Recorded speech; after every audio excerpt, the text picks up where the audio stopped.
guys, for today's video, samahan niyo naman ako magluto ng okoy na may toge. Kasi bigla akong nag-crave sa okoy, oh my God. Nakaraan ko pa hinahanap yung okoy, pero pag pumupunta kami sa palengke, nauubusan kami. Hapon, pinapunta ko pa rin ang palengke yung asawa ko, wala pa rin nabili, oh my gosh. Kaya yung toge na stock lang sa rep. Kinabukasan, pinapunta ko ulit siya sa palengke, awa naman ng Diyos, may nabili naman siya. At nung na-chop-chop na nga yung bawang at sibuyas, nilagay ko na siya sa Tupperware. At hinalo ko na yung hipon na maliliit at sinunod ko na yung itlog. Guys, kaya ako ginanyan yung itlog para kung sakaling may bugok ay hindi ko hatid mailagay lahat sa hipon at hindi masayang yung ating lulutuin. At ngayon isusunod na natin ang paminta, asin para magkalasa ang ating okoy at isunod na natin ang aji, kinisa, mix. Haluin lang ng haluin hanggang sa magbanding all together na sila. At sumunod ay nilagay na natin ang toge. Inunti-unti ko lang muna guys para titignan natin kung magkakasya ba ang ating mixture.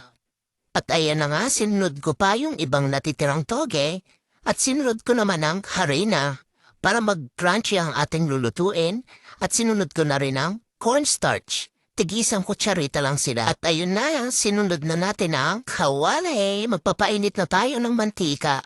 Sinabay ko na rin siya sa pagpapainit at nung mainit na nga yung mantika, naglagay na ako ng kunang salang ng okoy. Epic pa nga yan kasi nagkawat-akota. Paano, hindi pa pala mainit gano yung mantika. Kaya yan, nasira siya. At ayan, flinip ko lang sila ng Philip hanggang sa maluto yung kabilang side. At isinunod ko na yung kabilang toge. Repeat the process lang guys hanggang sa maluto sila lahat. Pero yung mga sumunod na luto ko guys, perfect naman na siya. Kaya tuwang-tuwa naman ako. Iyon, manood na lang tayo habang nagpiprito ako.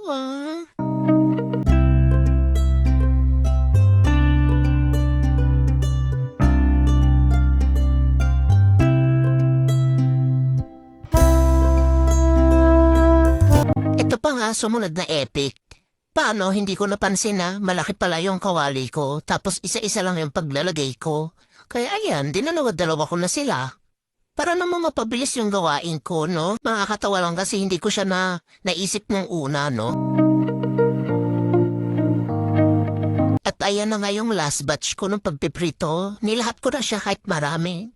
Kahit makapal, nilahat ko pa rin. Para lang maprito na agad dahil anong oras na rin ako natapos ng pagluluto. Halos 12:30 na, wala na sapas na sa tanghalian. Okay, ayan, flip-flip lang.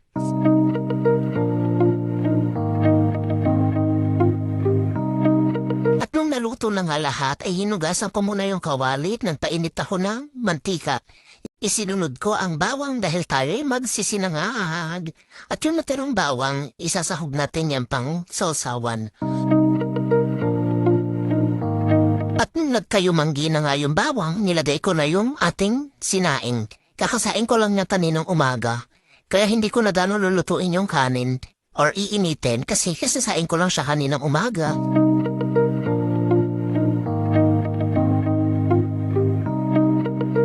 Okay, isinunod ko na ang asin. Ayan na nga, may pahanta-hanta pa ako dyan, te. Damang-dama ko pa yan.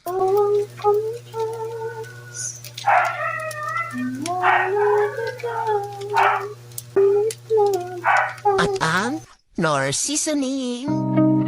Nag-uusap pa kami ng asawa ko dyan kasi pinapatikim ko sa kanya. May lasa naman. Wala. Ang tagal mo magsalita. Ano? May lasa? Ano lasa? Asin? Ayun na nga, nag-add pa ako ng asin at saka nor seasoning. Patapos na nga ako magluto, kaya taste check na. Oh, dahil dyan, ikaw ang kakain dito. Ang kakaw. Suka. Charing. Ano mo lang dyan tapos ganun. Garap niya rin. Taste check. Taste check. O, diba? Oo, diba?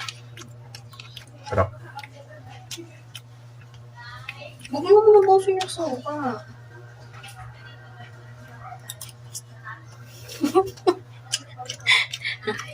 Tama na yan. Imbusin mo na yan. Sige na, tama na. Huwag mo na yan. Look. Sarap ko na. Bye-bye.